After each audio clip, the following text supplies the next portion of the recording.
toto video je venované 3 ľuďom, ktorí mi poslali svoje najobsiahlejšie, najsilnejšie a povedzme aj najemotívnejšie strašidelné príbehy, ktoré na Infinite Fear.sk budete počuť. Vítam vás pri novom videu.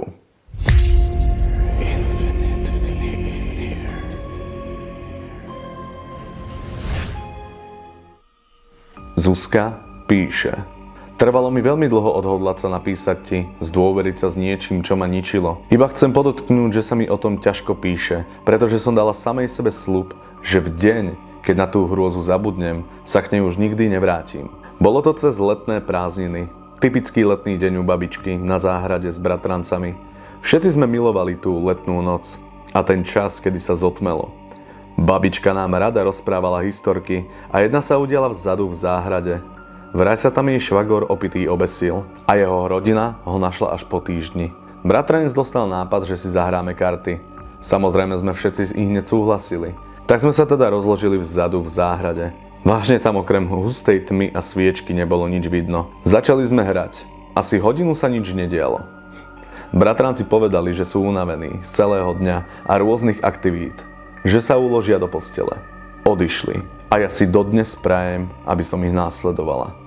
Keď teda odišli, dávala som dokopy karty, pretože som tiež chcela odísť. Sama som sa tam cítila zle. V myšlienkach som sa doslova išla utopiť. Babička mala vzadu v záhrane drevenú malú chatku, kde ukladala svoje ovocie a všetku úrodu. Chatka bola postavená tak, že drevá boli od seba asi 6 cm, takže šlo vidieť dovnútra parádne. Keď som teda vstala, že odídem do domu, videla som sedieť v chatke akéhosi pána. Pohľad mal vyhasnutý, akoby bez života. Pozeral smerom dole a ja som sa od strachu nemohla ani pohnúť. V tom začal dvíhať hlavu smerom na mňa. Bože.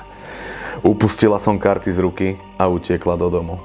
Následne dní sa nič nedialo. Bratranci aj babička mi uverili, čo som videla a snažili sa ma ukľudniť tým, že duše človeka nám nechcú ublížiť. Boja sa nás tak, ako my ich. Keď som sa vrátila z prázdnin domov, cítila som sa zvláštne. Nechutilo mi jesť. Strašne mi vypadávali vlasy. Vedela som, že niečo nie je v poriadku. S rodičmi som podstúpila rôzne vyšetrenia. Všetky boli v poriadku. Bez vysvetlenia. Čo sa dialo? Alebo čo sa deje? V tom som začala cítiť čoraz viac, že ma niekto sprevádza. Dokonca raz, keď moji rodičia zaparkovali auto pred obchodom a ja som z neho vyšla, posledná, som zbadala vpredu na sedadle akúsi siluetu. Keď sme prišli domov, Nahrávam vôbec? Dobre. Keď sme prišli domov, som rodičom všetko povedala, od začiatku až po koniec. Rozhodli sa kontaktovať farára, nuž zbytočne. Nepomohlo to. Povedal, že aj keď je niekto so mnou všade, nedokáže ho cítiť. Odišiel a ja som nevedela, čo mám robiť. Nikde nie je napísané, že keď je to farár, že môže cítiť nejaké entity alebo nejaké duše. Nemusí to byť hneď médium alebo nejaký senzibil, ktorý dokáže naozaj všetko cítiť. Je to len farár, ktorý si vybral svoje povolanie. V jeden večer som sa opäť vrátila ku babičke. Keď sa zotmelo, som odišla vzadu do záhrady. Srdce mi skákalo od strachu. Sadla som si a poprosila tú dušu, aby ma nehala na pokoji. Že mám rešpekt voči všetkému, čo na našom svete je z iného sveta. Pekne napísané. Odišla som domov. Sníval sa mi sen, kde ku mne prikročil chlap, ktorý ma chytil za ruku a povedal: máš tak čisté srdce, úprimnú radosť a čistotu, ktorá ťa sprevádza, že som sa rozhodol nechať ťa. Hej, áno, zase Ďurike sám doma číta strašidelné príbehy. Rozhodol som sa nechať ťa a už to nikomu neurobiť. Patrím inám a som ochotný sa tam vrátiť. Zobudila som sa ako znovu zrodená, čistá a všetko bolo zasa ako predtým. Moji rodičia súhlasili so snom. Vraj mám v sebe toľkú nehu a čistotu, že sa to vyriešilo správne. Naozaj mám veľkú radosť, že všetko dobre dopadlo, lebo naozaj málo príbehov, čo mi posielate, končí, že to dopadlo dobre. Takže ďakujem, Zuzka. Patrik píše: Čauko, som Patrik. Nazdar, som Ďurike. Na tvoj kanál som narazil len nedávno, ale celkom ma zaujali tvoje témy, tak sem pridávam moje zážitky. Pridaj. Na úvod poviem, že som extrémny skeptik. Väčšinou som ten, ktorý podáva logické vysvetlenia na paranormálne zážitky priateľov a rodiny. Neverím na duchov, mimozemšťanov ani konšpiračným teóriám.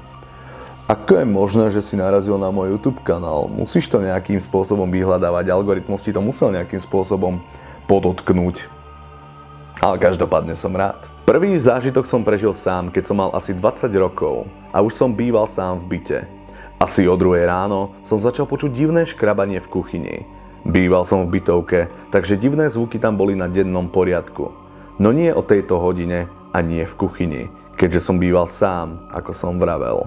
Najprv mi napadlo, že sused opravuje umývadlo, no zvuky boli čoraz hlasnejšie a povedal som si, toto mi znie, ako keby niekto začal škrabať nožom po nerezovom umývadle. Škrabanie neprestávalo, naopak veľmi zosilnelo a k tomu rapídne zrýchlilo. Keď už začalo byť extrémne hlasné, chytil som paniku a vyskočil z postele. Povedal som si, možno som nechal otvorené dvere a niekto sa dostal dnu. Tak som zobral niečo, čo som mal po ruke na svoju obranu a vybehol som do kuchyne. Zvuk okamžite prestal. Prezrel som celý byt, či tam nikto nie je. Skontroloval vchodové dvere. Všetko bolo v poriadku. Tak som sa pozrel na umývadlo v kuchyni. Na ňom bola len jedna vidlička a okolo nej škrabance. Tú noc som už nespal. Mal som zimomriavky ešte do rána. A zaspal som až na druhý deň večer. Naozaj, Patrik, ďakujem ti veľmi pekne za tento príbeh. Na to, že si skeptik, toto by podľa mňa vydesilo aj toho najväčšieho skeptika na planéte. Príbory a kuchyňa, však to je niekedy miesto paranormálnych javov, kde sa to deje najčastejšie. Pozrite si videá na TikToku, tam keď sa dejú paranormálne javy, väčšinou v kuchyni. Napísal si aj druhý zážitok, rád ho prečítam. Druhý zážitok sa týka spánkovej paralýzy. Ježiš, nie, prosím, nie spánkovú paralýzu. Je to jeden z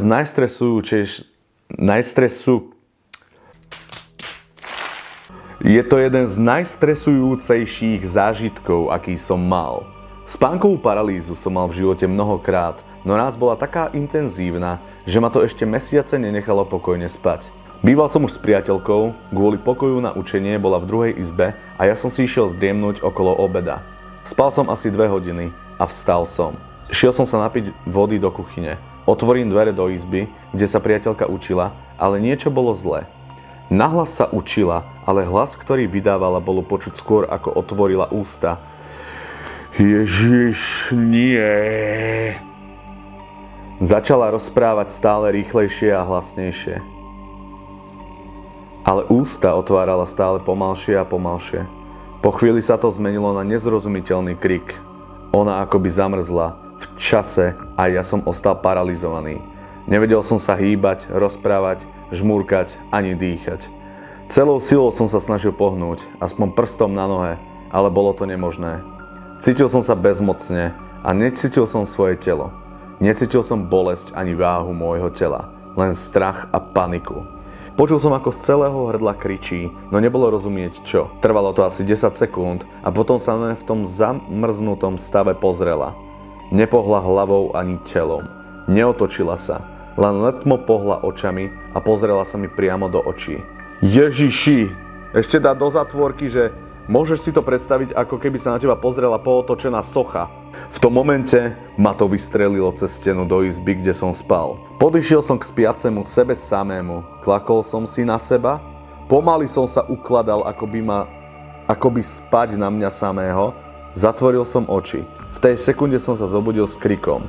Trhol so sebou, lebo som konečne mal kontrolu nad svojím telom a zarazila ma jedna vec. Pohľad na strop, keď som otvoril oči a akoby chabá silueta niekoho, kto na mne klačí. Bolo okolo obeda, takže všade bolo plno svetla. Nebol to nejaký nočný deň. Po pár sekundách to zmizlo a začal som vstávať z postele. Všetko bolo presne také, ako počas spánkovej paralýzy. Spravil som presne to isté. Napil som sa z rovnakého pohára, otvoril som dvere do priateľkynej izby a ona mala oblečené presne to, čo v sne. Sedela úplne rovnako a nahlas sa učila. Myslel som, že ešte spím, tak som začal kričať jej meno v panike a udierať samého seba do stehna, aby som sa presvedčil. Ty kokos, ono... presne to, čo si zažíval v sne, v spánkovej paralýze, sa ti dialo aj po tom, čo si sa prebudil? Následujúci týždeň som hľadal logické vysvetlenie a narazil som na spánkovú paralýzu, ktorá na to sedela. Je znepokojujúce, aký hrozný a traumatický zážitok vie podvedomie vyprodukovať. Každá moja spánková paralýza bola veľmi stresujúca, ale toto presiahlo akýkoľvek extrém. Ďakujem, že si napísal tento príbeh. Nedokážem vás nepokojiť len tak hocičo, ale toto... Skúste si to predstaviť, priatelia, že máte spánkovú paralýzu, najhoršie, možno, že naozaj to najhoršie, čo sa vám môže v spánku stať. Potom sa zobudíte a deje sa úplne presne to isté. To isté, čo sa dialo vlastne počas spánkovej paralýzy. Neviem, ako by som na to reagoval a samozrejme ani neviem, že či by som také niečo psychicky zvládol, lebo už len čítanie tohoto príbehu bolo dosť také, že to budem musieť strihať na 100 krát, takže dúfam, že to nejako zvládnem. Pokračujeme ďalej. Nazdar. Rozhodol som sa napísať tento mail a podeliť sa tak o skúsenosti, ktoré som nadobudol. V prvom rade je dôležité vedieť, že patrím medzi ľudí, ktorí potrebujú mať všetko logicky vysvetlené a keď niečo nechápem, hrabem sa v rôznych štúdiách, knihách, článkoch, kým to nepochopím. Alebo nemám preto logické vysvetlenie. Na to, čo idem písať, logické vysvetlenie nie je. Žil som 10 rokov so ženou, ktorá bola hrozne negatívna. Vzťah bol naozaj škodlivý a po 7 rokoch som bol prvýkrát hospitalizovaný v nemocnici na psychiatrii. Depresia a úzkosti prerástli v neúnosnú mieru. Nakoniec som bol hospitalizovaný každý rok, vždy koncom zimy alebo začiatkom jary. Po rozchode som myslel, že týmto môjim stavom je koniec. Nebolo to však tak. Problémy boli stále a neustále hádky o deti, peniaze a spôsob života prevládal. To ma mrzí, bracho. Pokúsil som sa o samovraždu. Aj toto ma mrzí. Rozhodol som sa prakticky behom pár minút. Alkohol rozhodnutie vždy urýchli, takže som zjedol asi 2 krabičky liekov na spanie a zapil 2 fľašami tokajského. Našli ma rodičia a bol som na psychiatrii znova. Lekárka sa rozhodla nasadiť liečbu elektrošokmi. Asi po 8. terapii sa však stalo niečo, čo zmenilo celý môj svet. Po terapii som sa prebral na posteli. Zvláštny pocit, ktorý som mal, bol plný zmetenia. Došlo mi, že mi nebije srdce. Nemohol som sa nadýchnuť. Srdce nebilo, v hlave mi bleskla myšlienka, že by som mal zavolať sestru. Proste niekoho. Nič. Pokúsil som sa postaviť, ruky a nohy sa mi triasli. Srdce stále nebilo. Stratil som vedomie. Náhle po tomto stave paniky a strachu som pocítil kľud a pohodu. Obklopila ma tma.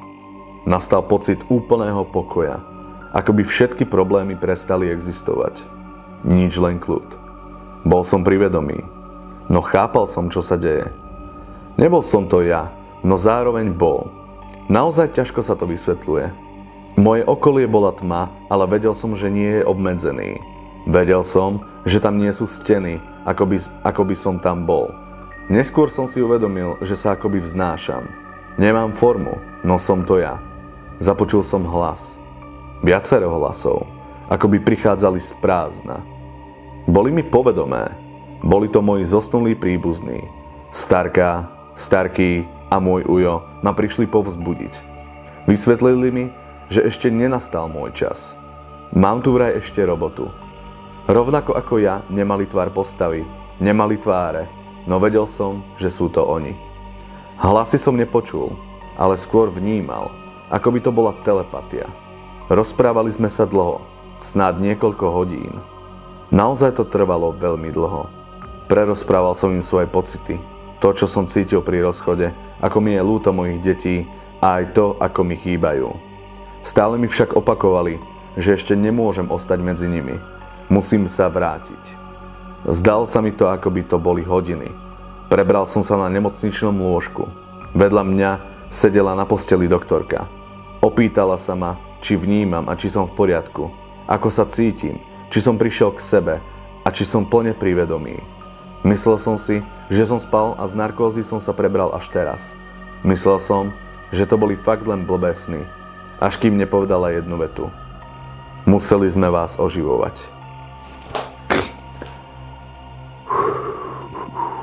Museli sme vás oživovať. To bol šok. Že by to bola realita? Bol ste mimo. Opýtal som sa, ako mimo? Bol ste viac ako 2 minúty mŕtvi. Srdce nebilo, mozog nereagoval. Pri prebudzaní z narkózy mi dali iba jednu časť látky na prebratie. Mozog sa prebral, ale svalstvo nie. Srdce teda nebilo. Mozog nedostával kyslík a tým pádom vypovedal funkciu aj on. Musel som absolvovať ďalšie vyšetrenia, ale vraj som úplne v poriadku. Odvtedy som sa úplne zmenil. Došlo mi, že sa to naozaj stalo. Druhý svet naozaj existuje. Boha som nevidel a ani nebo, a ani peklo, ale viem, že druhá strana existuje rovnako ako existuje ulica von pred bytovkou. Zmenilo ma to vo vnútri. Nepociťujem strach. Bol som mŕtvy. Čo horšie by sa mi mohlo stať? To, čo mi robí starosť, je fakt, že odvtedy pociťujem prítomnosť mŕtvych. Videl som ich a oni videli mňa. Takže strašidelné príbehy od teba pokračujú. Nedá sa povedať, že by som ich videl, alebo že by som ich počul. Nejakým spôsobom viem, že sú pri mne. Všimol som si to v dome. Bývam zatiaľ u brata v dome v jednej dedine. Keď som sa vrátil z nemocnice, vedel som, že nie som doma sám. Vedel som to. Proste som si bol istý. Začal som pátrať. Zistil som, že sa v tom dome stalo nešťastie. Ožratý chlap tam zabil 2 ženy. Bože. Došlo mi, že sú to oni. Stále sú tam. Už som si na ich prítomnosť zvykol. Duša nemôže ublížiť a málo kedy aj chce. To viem tiež. Bol by som rád, keby si skúsil pátrať aj po logickom vysvetlení, ako som písal. Veľmi rád by som to mal zodpovedané. Všetko proste pochopené. Stále dúfam, že to bol sen a ostatok si len tak namýšľam. Pravdou však je, že odvtedy sa môj psychický stav veľmi zlepšil. A vysadil som dokonca polovicu liekov na úzkosť, spanie, upokojenie. Urobilo to zo mňa o mnoho silnejšiu osobu.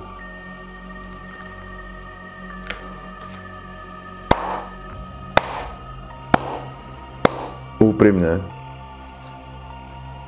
Neviem, čo na to napísať. Som aj dojatý, aj vystrašený, že ľudia ako vy, takí parádni ľudia ako vy, sa mi dokážete takto otvoriť, aby som to vlastne dával do videa.